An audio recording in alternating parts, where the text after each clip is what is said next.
திமுக கூட்டணி ஆட்சி எதையும் செய்ய முடியாது. ஏன்னா மத்தியில் இன்னும் 3 ஆண்டுகள் 2029 வரைக்கும் தேசிய ஜனநாயக கூட்டணி ஆட்சி தான் இருக்கும். பாரத பிரதமர் நரேந்திர மோடி தான் பிரதமர். அப்போ இங்கே யார் ஆட்சி வேணும்? அவங்க கட்சி ஒத்து வருகிட்ட நம்ம ஆட்சி தான் வேணும். தேசிய ஜனநாயக கூட்டணி ஆட்சி தான் இங்கே வரணும். அப்போ இருந்தால் தான் நிறைய நிதி வாங்கலாம். இப்போது ஒரு 3000 கோடிக்கு மேலே பிரதமர் வந்து அறிவிச்சிருக்காரு, கொடுக்க போகிறாங்க.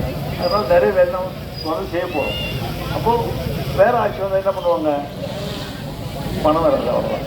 கையில் போகிறதுக்கு யார் ஆள் இருக்குது, சீக்கிரம் கொடுப்பாங்க, கிடைக்காது. அப்போ திட்டங்கள்லாம் தடைபடும். பிள்ளைகளுக்குரிய கல்வி திட்டமும் செய்ய முடியாது, வீடு கட்டுற திட்டமும் கொண்டு வர முடியாது.